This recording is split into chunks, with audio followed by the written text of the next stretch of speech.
What happens when the thing you've barely dared to dream for actually comes true? How does it change you when what you've been believing for and almost given up hope on finally becomes reality? The Redefining Possible podcast spotlights guests with stories of insurmountable odds who have witnessed the impossible become possible with God.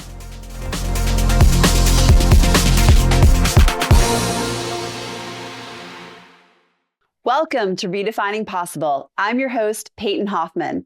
And today we have a very special episode with a guest that is joining me all the way from Bali, Indonesia, the fabulous Kayla Bundy.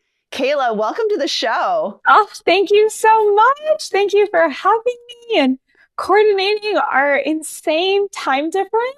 Crazy. The time difference is real. Just for everyone that's watching, I am here in LA. It is evening in LA. It is morning in Indonesia. So Thank you, Kayla, for waking up early and joining us. And it's just so fun. So little background for our guests that are and viewers that are watching. I met Kayla back in LA.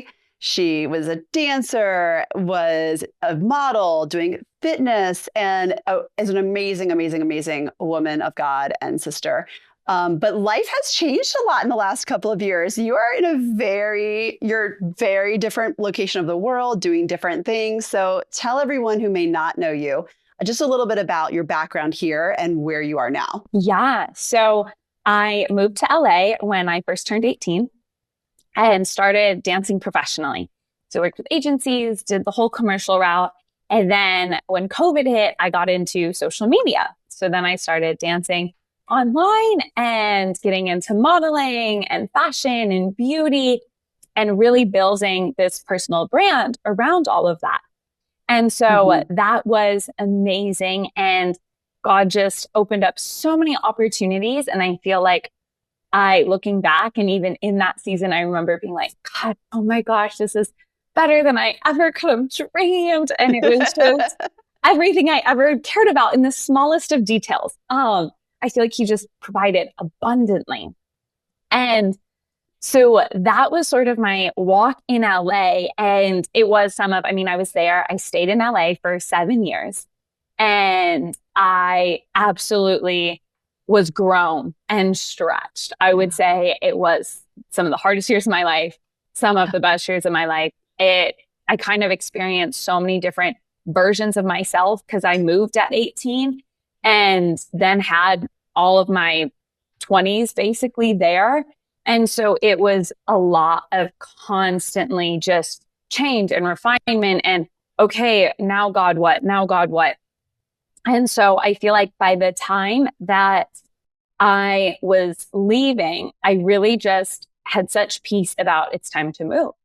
And nothing in my life looked like I should. I remember I had so many calls with my mom, and I was in a small group with Peyton and some of the leaders there. And I remember, and even the pastor of the church that I was going to, and sort of when everyone was hearing what I was doing in LA, they all were kind of like, Kayla, are you sure you should leave? Like, I finally had the best church community. I finally was doing so well in my business and just getting invited to red carpets and styled and all of these insane brand names that I had dreamed of working with and being involved with. And I was loving what I was doing. I was loving the dance side. I had it so locked in to that niche. If you followed me before, you know that's all it was. And at the time I did have a podcast though, and Peyton was actually on it. I was a guest, which was so sweet. You can scroll back and find the episode. But so there was such a part of my heart that cared deeply for connection and bringing the Lord into everything.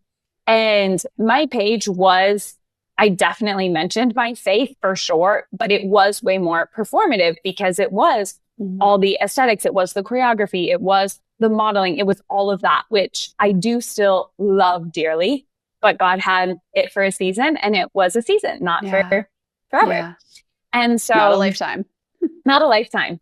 And anyway, so nothing looked like I should leave, but I really just felt like this is the year I move. And this is the year I had thought I would move to Miami. And everything I was doing there, I was like, oh, I'll just move it over to Miami. There's all the connections there that I have. There's another amazing church. Like, this was where my mind was going. But previous to this, I really wanted to travel because if you are in LA, if you've lived in LA, even if you visited LA, it is expensive. If you are going to stay there and if you're going to survive, you are working 24/7. And so for the whole time I was there was no vacations. There was no free time. There was none of that. Like, it was so much like in my free time, it was a small group or it was going to a church event. It wasn't like, oh yeah, let me just take a vacation. That just unfathomable for the life I was living. And so I really was like, I want time where I can travel and literally just give God every ounce of my yes. I don't have to be anywhere. I don't have rent I'm paying anywhere. I don't have all of these like commitments that are forcing me to make sure my schedule aligns and God can kind of fit in. I was like, no, I want to actually just have an intentional amount of time where like, I'm not deciding where I'm going. I'm not deciding where I'm sleeping. I'm not deciding any of that. It is all in the Lord's hands. And like, he's just going to lead this part in my life. And so I even remember like, I had so many people ask me, like, oh, what are you most excited for? What are you this? And I remember being like, honestly, I'm not that excited because I remember as that. like as exciting as traveling can be, I was just like, this doesn't feel like a vacation. Like, this feels like something I need to do for the Lord to prepare me. And so I kind of had this like hunch that this time was going to be super stretching and super challenging for something greater. And so it was the first time I had ever solo traveled, let alone really left the country in Europe. I had traveled other places, but I was going to travel in Europe. I was going to Turkey, and then Bali was my final destination. And Bali had been put on my heart about now at this point, like 7 years ago. And I just remembered in all my conversations with people, whenever they'd ask me where I wanted to go, I was like, Bali. I never knew a thing about it, never even looked it up, didn't even know what was in Bali. I had no clue. But I just knew Bali. Oh, Bali's where I'm going. And just to visit. And maybe I'll live there for a few months. Like, I just always knew this. And so I can't explain why. So long story short, I end up leaving LA and still thinking, okay, I'm just gone for 3 months and then I'm coming back to Miami and I'm going to move there and pick back up everything that I left behind. And so during this time away, it was about 2 months at this point in time. I hadn't gotten to Bali yet. And I was at my max. Like, truly, it really was. I did not allow myself to be comforted by anything but God. And that was such a stretch when you're traveling alone, especially as a woman. It was amazing. I'm so glad I did it. But when I tell you, it was the most exhausting thing mentally, emotionally, physically. It was so much because one, like when I say God became my only comfort, it's not like, oh, because I'm socializing or I'm going to parties or I'm going to that. No. It was even like the days where I felt so lonely and missing people. And I just wanted to like, maybe I'll just like lay in my bed and I'll watch like a sweet little episode of The Chosen. Like, that felt comforting to me, but that wasn't like, that was different than me opening my Bible. So even in those details, like none of it, I really was just like, no, it's me and you, God. And with all of the traveling, like I have nothing planned, which in hindsight, preparation isn't unbiblical. That I learned. Preparation is okay. It is okay to prepare. Okay. It's okay. It's actually great. And so my mind was just, always, I was changing countries every like 3 days, changing languages every 3 days, changing location, lugging my bags, adapting, adjusting. It was nonstop that my nervous system had a break. And so by the time I was heading to Bali, I was done. I was just like, okay, Lord, I've been stretched. I get it. I've been stripped of everything that I'm used to, of my food, of my gym routine, of my just safety. Like that was such a different thing too. Of I had to structure my days so cautiously to make sure that I was safe in these environments. So I get to Bali and I am done. And I'm so emotionally drained. I'm so maxed out. I'm like, all I want to do is go home. Do I even come? And so when I land in Bali, I was so dead that I never even had time to look again at what was in Bali. So I knew nothing. Like I didn't know where anything was in Bali. I knew it would just be warm. I had no idea the climate. I had no idea the things that existed here. Just nothing, literally nothing. And I had been traveling in just a carry-on suitcase at this point.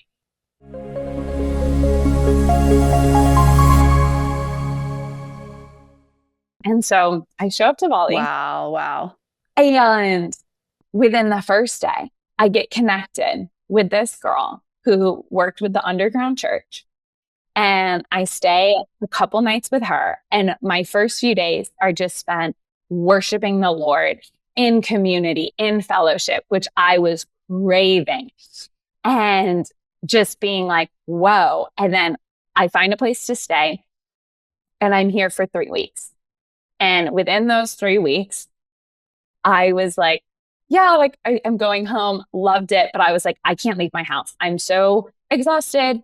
I'm so burnt. I'm all the things. Like I have so much work that I'm so behind in. I just need to focus and get work done and leave. And so during these 3 weeks, I end up meeting the most amazing people. I feel like the Lord just provided abundantly everything that I was so desperately missing and craving. And I never would have appreciated it without going through all of that. And it felt like, whoa, it was so purposeful. Bali was on my heart. And after those 3 weeks, I never knew I would stay. I never knew I'd be moving here. I'd be living here. What it ended up being was I had to leave after that time and for different visa purposes and all of that. And so I was like, okay, I'll leave for the visa and I'll come back. But Lord, like wherever I'm better a vessel, if it's here, if it's Miami, if it's somewhere else you have in mind, like I'll stay. And so every month I had a flight to come home. Every month I had to change where I was living. Sometimes it was every 2 weeks. I had to leave the country like 3 or 4 times because of the visa stuff. And it just kept being so evident that every month, no, I needed to stay. And I think it wasn't even, I don't know, maybe it was 3 weeks of me being here. Maybe it was a month. And I had already started Bible studies. I had already built community. I was already sharing the gospel in ways to people that had never heard it. And it was just like, whoa, okay. So that's sort of the shortened version, even though I know that was long, of what brought me here. And it's so special. I mean, I remember walking through this with you and just, and you being like, oh, I'm just going to go visit and I'm going to go to Miami. And then it was like, well, I'm going to stay a little bit longer. I'm going to stay. And then we were like, is she coming back? We don't know. Like, what is happening? But it was amazing. There's so much in this I want to touch on, because just even in that synopsis, I mean, first of all, you felt in your heart, okay, I'm going to go to Bali. It's going to be a stop on my list. But you also were like, I think I'm supposed to go. I'm just going to go to Miami to stay. Like Bali is going to be the vacation place. Yeah.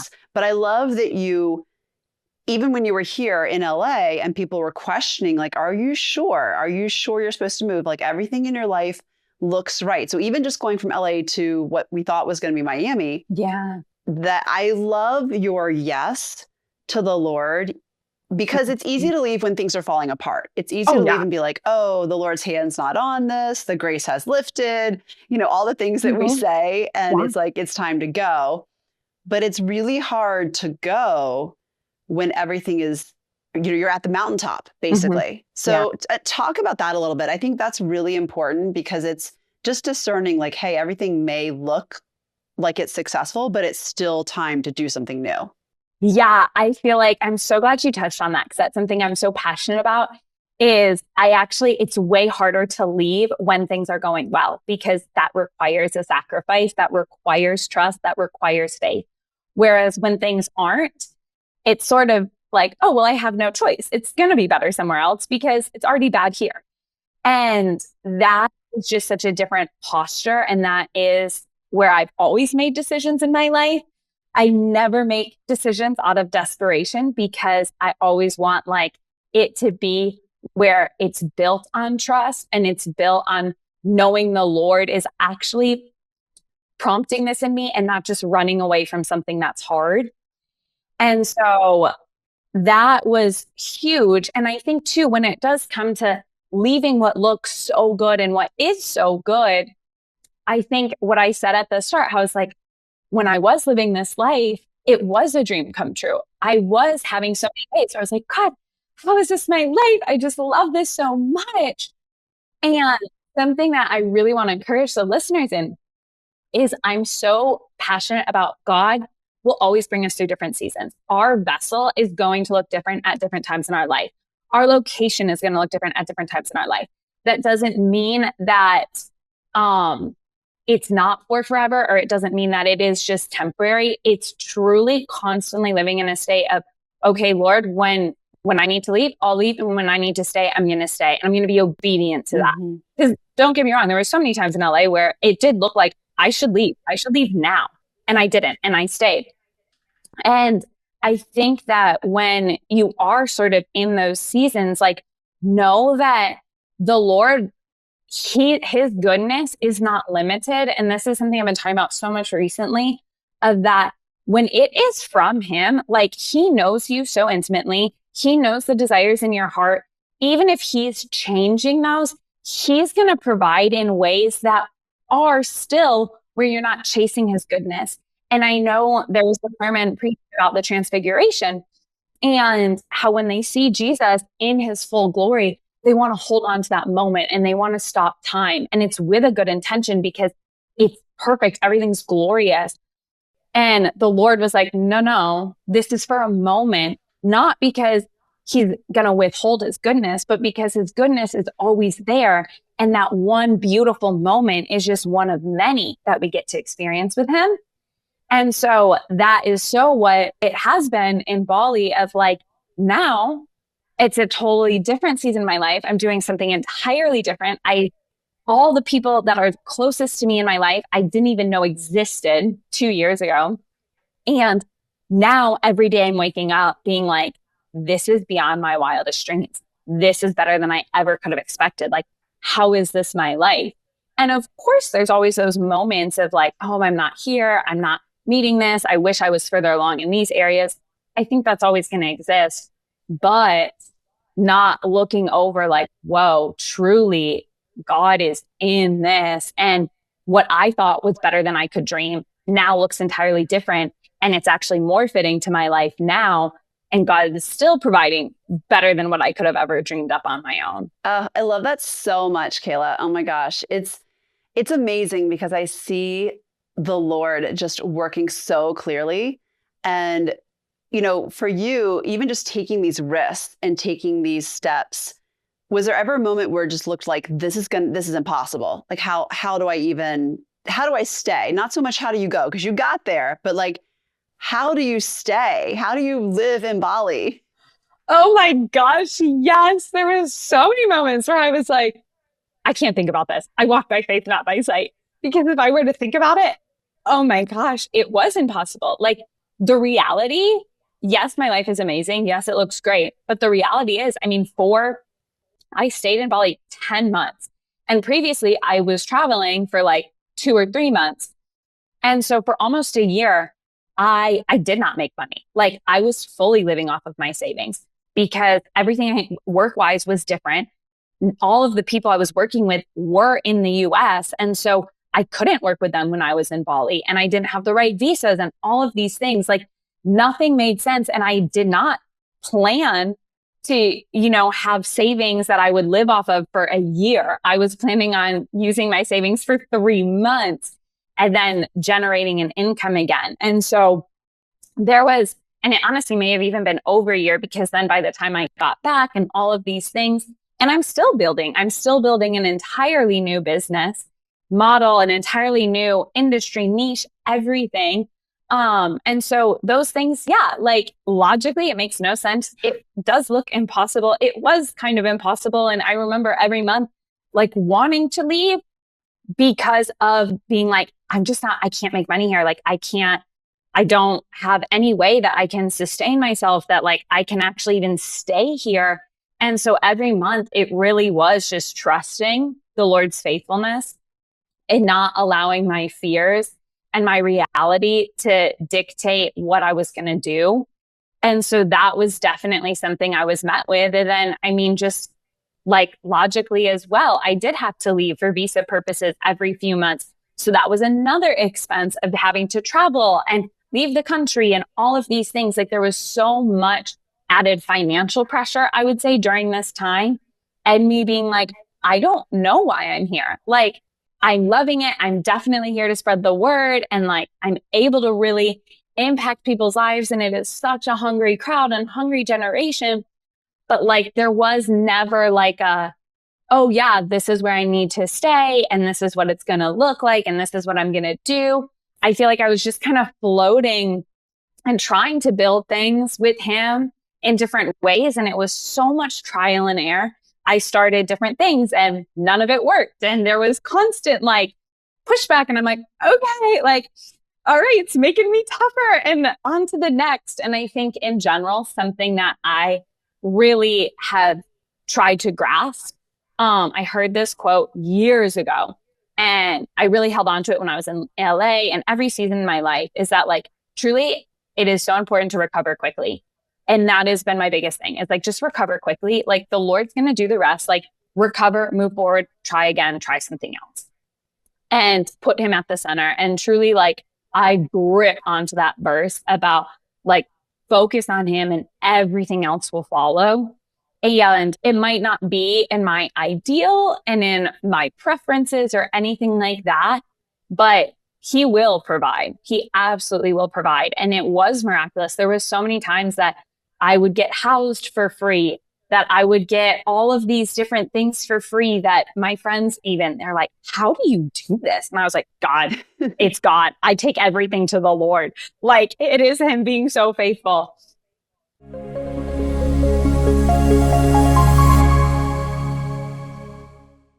I think, yeah, there's always going to be pushbacks. And there's something that in this season of my life, there's still many pushbacks in other ways and in different ways. And I read this verse a few months ago. It's really stuck with me. But it says, without faith, it is impossible to please God. And I've really been like, okay, yeah, truly, if I knew what was coming next, if I had that consistency, if I had all these things, I wouldn't need faith because I'd have it all there. And so that's been such an encouragement of like, oh, it's never fun to truly have to walk by faith and not by sight. But that is the opportunity I get to actually come in and please the Lord with my faith. Oh, it's so good. And honestly, I mean, there's a few things that come to my mind out of the Bible. Obviously, Peter walking on water. I mean, it feels like you are Peter walking on water, in these moments. And we underestimate, we give Peter a hard time. We're like, oh, he started sinking, the waves were coming up. But no, like if you're actually in it, first of all, he walked on water. That's more than any of us have done. So that's some serious faith right there. He got out of the boat, he walked on water. And it's just, yeah, I think to acknowledge there are those storms because you're doing something that's never been done. And, to your point about the business side of it, you really, you said you were trying different business things and ideas, and you were now, you're starting a new business model that's never been done before. Can you touch on that a bit? Because I think that's really exciting. And I just know that's going to really impact a lot of people. So I would love to hear more about that. Yes. So now what I do is I build frameworks based on the Bible to kind of assist in every area in life, because I'm so passionate about that. Anything you care about, God actually talks about. And the biggest thing for me is nutrition. And so I eat according to the Bible. I've been doing it the last 8 years of my life. I had so many injuries. I had so much anxiety, different things. And bloating and weight gain and acne and just all of these symptoms from the career that I was in, from being super intense with my body, being super performative, all of these things. And so food became the number one thing that I had to really bring back to scripture because nothing else would really help. I had done a bunch of different treatments and doctor appointments and chiropractics and all these things, which are amazing and helpful. But really, it was food that changed everything. And so I had a past of people in my family suffering for, I would say, 16 years of my life with a life-threatening eating disorder and being in and out of the hospital and just seeing how food was such a way the enemy just had a grip. And seeing how the world just labels things as cheat days and this is good, this is bad, and all these things. And really none of that's biblical. And so actually diving into scripture and learning why is food such a way the enemy uses it. And so I always bring it back to sin entered the world through food. The first sin ever committed was consuming food. And so no, food isn't the enemy, but the enemy started by using food. And he's going to continue to use food to manipulate, to distort, to reframe everything, and to just separate us from God. Because that was the whole point. When they took the bite, they were separated from God and they already were godlike. And everything that he promised they'd find in the fruit, God already had given them. And so this is where I'm just so passionate. And now this has become a career path, is actually teaching people how to eat according to the Bible, why it matters, why it's actually worship. And of course, there are those verses, everything's been named clean, all these things. But there's also verses about my people will perish for lack of knowledge and your bodies are a temple of the Holy Spirit. And I think it's easy for people to kind of like write it off and have a cop out by using an extreme scenario in scripture. And it's like, yes, because God does care more about the heart doesn't mean he doesn't care at all about the body and how we take care of it and how we maintain it. And it's not at all to get a little golden box in heaven, but it's so that we can actually experience more of his presence and more of his heavenliness here on earth when our bodies actually are nourished and fueled and we have this freedom and we don't have this, we don't have that door open for the enemy to really use it against us. So now that's turned into my business and what I get to do, and just creating so many programs for that and books for that and coaching programs. And it's so funny because Peyton knows this, is I never thought to pair the two, but I was so passionate about nutrition. When she met me, I mean, that's all I could talk about. And even in our Bible study that we went to, me and a couple other men were so passionate about this. And so every week we were cooking dinners that were based on the Bible, that had all biblical ingredients, that were to really fuel and nourish and trying to educate everyone that was coming to it. And so food was always such a thing and such a piece that I was always talking about, always lighting up about, always passionate about. And then I never realized how much other people would really benefit until I started giving them my framework, until I started teaching them and encouraging them and coaching them and just seeing the benefits. I was like, whoa, okay, God, never would this have crossed my mind. And it's amazing. I mean, you had to physically be in a place where you could step back and do this too. I mean, this is not something you would have or even could have had the time. And I think the set apartness to do this in LA. So I love the timing of it. One question, just, thinking about this is when you say, I teach people how to eat biblically. Can you talk a little bit about what that means? Like I immediately think of Daniel fast, or I think of, so just, for folks who may not actually know what that means, like, will you just unpack that a little bit? Yeah, for sure. Because I think it's easy, like the Daniel fast thing, but that was for a specific time period and for a specific purpose.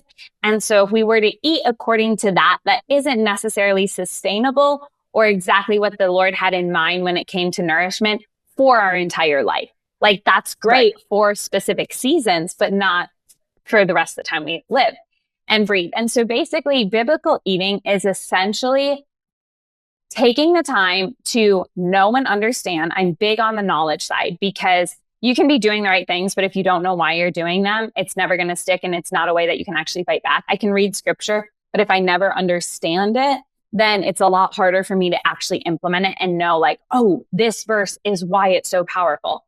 So eating biblically, one, it starts with knowing what that is. It starts with having the knowledge and the desire to actually learn and research, like, what does it mean for our bodies to be a temple? What do foods do to our bodies? How do they help us? How do they harm us? Learning and unpacking all of that. And then eating biblically is from that standpoint, then taking the action of what will I allow myself to consume? And how is this going to represent that I actually am set apart and that I do have a temple that the Lord gets to live in and my body is a home for him. And then from there, making a decision that is going to reflect how much you want to love and honor God in this area in your life. And so biblical eating, essentially, it is eating primarily the foods the Bible does mention. And there are examples throughout scripture where, okay, maybe it's not mentioning pumpkin per se, but it's mentioning different things from different plants and vegetables and fruits where you can come up to the conclusion that, okay, that would be a part of that food group. Because the Bible mentions many food groups. It mentions a ton of specific foods. Hundreds of foods are mentioned in the Bible. I think there's over 140 foods, specific foods that are mentioned in the Bible. But then there's a lot of food groups mentioned in the Bible. And so basically it's that. But the biggest thing that I tell people is it's not consuming what isn't in the Bible. That is such a good place to start. And for me, like what changed everything was refined sugar. There's nowhere in the Bible you can find anything that could possibly represent refined sugar. There's no way you can find anything in the Bible that could possibly allude to the fact of drinking a Diet Coke or eating a bag of Doritos. There's nothing. And so what the Bible doesn't mention, that's what I don't consume. And it sounds so good, but it's actually the most freeing. And your body doesn't crave anything because it's getting nourished the way the kings and the queens would be nourished. And so you're so beyond satisfied physically, but also mentally and spiritually. And there's such the gut-brain connection. So when that is taking such a huge part in your life and the gut is unhealthy, it's wrecked, it's being destroyed every single day, your mind just naturally is not going to function in the way the Lord had intended it to. Oh, Kayla, I love that so much. That was just like a depth of wisdom and knowledge right in there. Oh my gosh. I love your passion for this too. It's so fun because, I mean, like you said, even back in LA, I saw you, we talked about nutrition. It's always been a passion, but to see you actually helping other people in this area that honestly, I've never heard anyone else touch on this. I've never sat with someone and heard them talk about, other than the fasting pieces. I've done a lot of, deep dives on that, but I've never heard someone talk about what it means to eat biblically throughout your whole life. I mean, I'm challenged by this. I'm stretched by this and being like, I need to get out and reach out to Kayla after this. Yes. Because it is.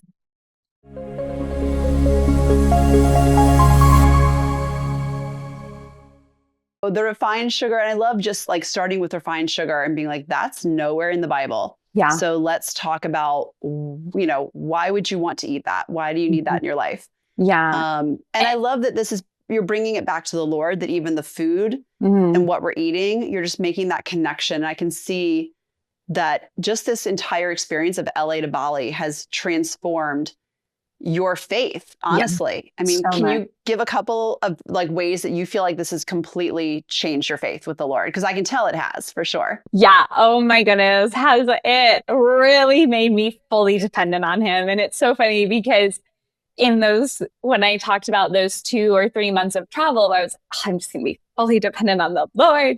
Like, no, that was not for 2 or 3 months. That was for until now and probably until the day I die. And so I would say it really just increased my level of trust for sure. And I think something that I loved, and I remember having all of these calls with my mom, is that I got to, because I've known God my whole life. And I feel like I got to see his character traits so amplified in ways I never would have appreciated before. And I remember like hearing all of these things and being in the US, it's also very different too than being in Europe or being in Bali. It's all very, very different. And Bali is a place, it's known to be the island of the gods. It is a huge, huge epicenter for witchcraft, for divination, for so many crazy, unexplainable, I would say, things. And there's a lot of demonic power here. There's a lot of different things that do take place and a ton of different religions, and different gods. And I knew about the gods and the Old Testament and everything, and I knew these things existed. But even like the smallest things about the verses, how God is above all gods and like he's the one and only, I knew, I believed, I understood that. But now actually getting to see the power that other gods have and the power that takes place in the different things and knowing like, whoa, you are so above and beyond this. The appreciation has been so elevated and down to it's so, there's so much sacrifice you do here. And there's so much Yeah. you do to get an ounce of who God is, but it's in such a different form and everything. And that's something as well where like I've become just so thankful and appreciative of how he did pay it all, how he has paid it all, how like truly I do get to be his daughter regardless of how good I am and what I do and what I'm sacrificing and what I'm laying down and all the different rituals that I have to do just to get an ounce of peace in my life. Like that was so amplified. And there's just so many different little things like that where there are people here that do have to make sacrifices to their God every single day, that do have to do all of these rituals and different things, or they perform all of these ceremonies and your body's kind of freaking out and there's so much going on. And it's like, whoa, I get to wake up with way more of the goodness of God that they're trying to grasp in these different ways. And so I think it's given me such an appreciation for truly like God's character in ways that I knew my whole life, but actually seeing the opposing side and actually seeing the power in all the other things, it's made me be so beyond thankful that I'm like, whoa, I truly do get to serve the God above all gods. And he is just so much more loving and caring and gracious and compassionate and so detail oriented. And he never runs dry and he's not expecting all these things from us, which I knew and I appreciated back before I ever left, but nowhere to the same weight that I do now. I love just sharing the gospel with people that I'm coming across and being able to talk with and grab coffee with and just seeing the transformation in their lives. Perfect. Yeah, it's amazing. It's amazing. And speaking of life transformation, obviously there's been a lot in yours already. How has this experience for you changed what you believe is even possible for your life? I mean, how has this? Ah, I would say it's made me way more probably delusional in a sense to the world. And I feel like it's really made me be like, oh my gosh, truly nothing is impossible with the Lord. Like I can make all my dreams, I can have all my things, and like he always has better in mind. And just being obedient is really what it takes to just see his goodness in so many ways. And so, yeah, I think it's been kind of funny because like in the conversations I'll have with friends or my parents or different things. And I'm like, now I feel like I talk in a way that is much more like, oh, well, God can do it. Oh my God, of course. Like that's the Lord's will. Why worry? Why this? It really has shifted what I care about, what I'm bothered by, what I worry about, what I'm like, uncertain about. And I think too, I mean, environment is huge. I think that is, it's so good to have logic and wisdom and wise counsel. But I also think, I know when I lived in LA, like every conversation was sort of like, well, what's next? What are you working on? How's your career going? How's this going? And if those things per se aren't going in the direction you want, it does feel like, God, where are you in this? God, where are you in that? And like when you strip it down, I'm very much like, if one person gets to spend an eternity with the Lord, or if one person gets to experience an ounce of his transformation and freedom on this earth, like that is what much more of a success than checking off my business goals. And so really reframing it and being like, yeah, truly, like I do operate in kingdom principles and not in worldly principles, and kind of guarding my environments to where when that is misunderstood and when that does make me feel like, oh, I'm behind, I need to do this in my own will, I need to strive for this. Like that's where I kind of have way more of a sensitivity to know, okay, I need to kind of take a step back. I need to maybe limit my time with that person because that's actually taking away from the ways God is using me, even though it might not look like worldly success. Right. No, and I love that you come through with, nothing's impossible with God. I mean, Luke 137 is one of my favorite verses is, with God, all things are possible and nothing is impossible with God. And it's just, that's why we have Redefining Possible. It literally was the Lord telling me, I'm redefining what's possible in your life. Yeah. And I feel like that's really the theme and the arch that's been over your life the last year or so is the Lord redefining what is possible for you and in your life. And you're just walking it out. And I love your theme of obedience, but it's also surrender. I think you've had obedience and surrender hand in hand. What have you realized about yourself in this transformation? This whole journey, you've learned, you did say earlier, you've learned a whole lot about yourself. So what have you realized about yourself? Oh, I've learned so much. I would say I really learned what's mine and what's God's. And I think I've learned that having a heart that is really protected and guarded is so essential for me. And I think I really learned that leading in ways, especially when it's so heavily connected to the Lord, requires a very different strength. And like beforehand, my career, I did talk about God. And I would mention God in my friendships for sure, but nowhere to the level that I do now.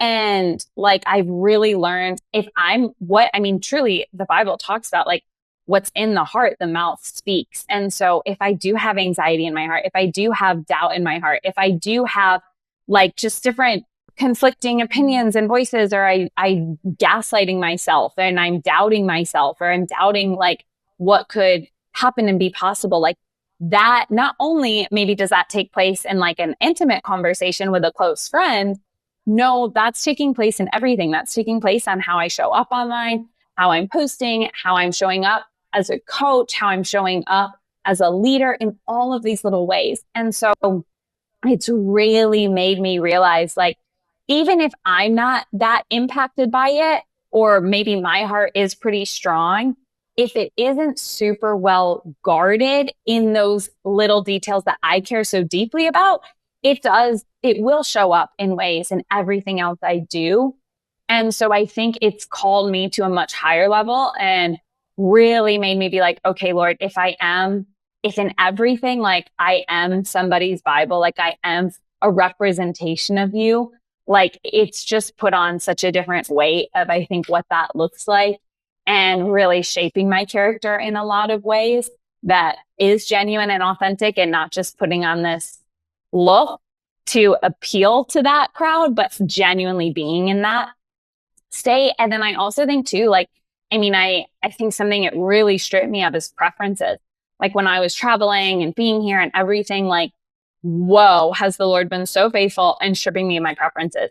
And in things that like I would have been, if you were to tell me what I'd be involved in and what I would be experiencing, I'd be like, this is my worst nightmare. You couldn't pay me to do that. Never in a million years. And like, even in small things like here, like I used to have the biggest fear of bugs. And there's spiders bigger than my hand that will just be walking on my walls or different things. And there's geckos running up my legs. And like, there's just little things where it's like, okay, like you go with it and you're unbothered, and you don't have access to like a Target or an Amazon or something like that. Like you really do. It is a third world country at the end of the day. There's a lot of wonderful things and so many luxurious things here, but preference wise, like I've really had to let all my preferences go and just see the Lord really shift me to be completely unbothered by that. And that's been such a gift. And I learned to, like, if I do grip onto what I prefer, I miss out so much on what he has. And so that's been a huge lesson for me. Oh, I love that. I mean, two things that I just want to call out that you talked about are guarding your heart, but it's not building a fortress around it. I think that's a thing that when people hear this and we hear, oh, I needed to guard my heart well, immediately there's like this Fort Knox image that folks men and women can come up with. And it's like, that's not what it means to guard your heart. That's not what it looks like. And then also letting go of your preferences, because actually you might miss out on all the things the Lord wants to do. I think those really go hand in hand. I think they're really beautiful because you're guarding it with the Lord, everything in your heart and what comes out of your heart and what you speak. Are you speaking in faith? Are you speaking up fear and doubt and worry and discouragement? How are you speaking? Are you speaking life? Out of the tongue comes life or death. And so, are you speaking life or are you not? And then also letting go of your preferences to see, okay, Lord, like, what are you speaking into my heart and what are you speaking into my life? I think that's incredible and it's so beautiful and I'm so excited.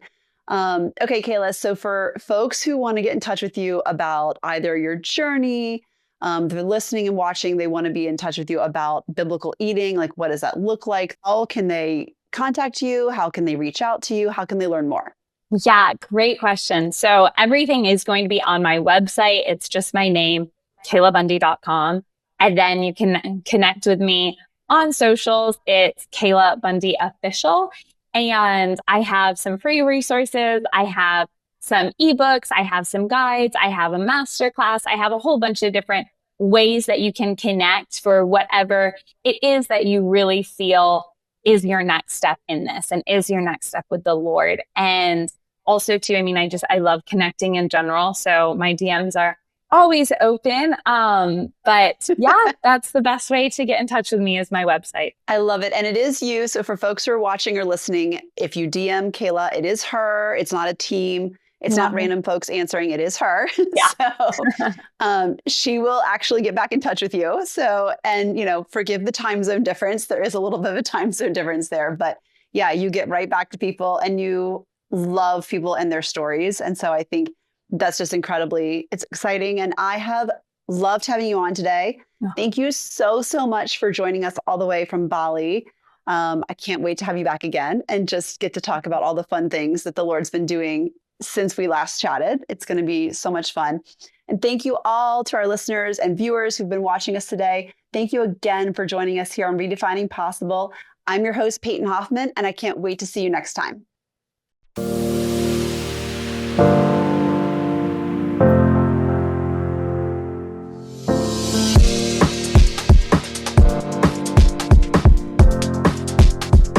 What happens when the thing you've barely dared to dream for actually comes true? How does it change you when what you've been believing for and almost given up hope on finally becomes reality? The Redefining Possible podcast spotlights guests with stories of insurmountable odds who have witnessed the impossible become possible with God.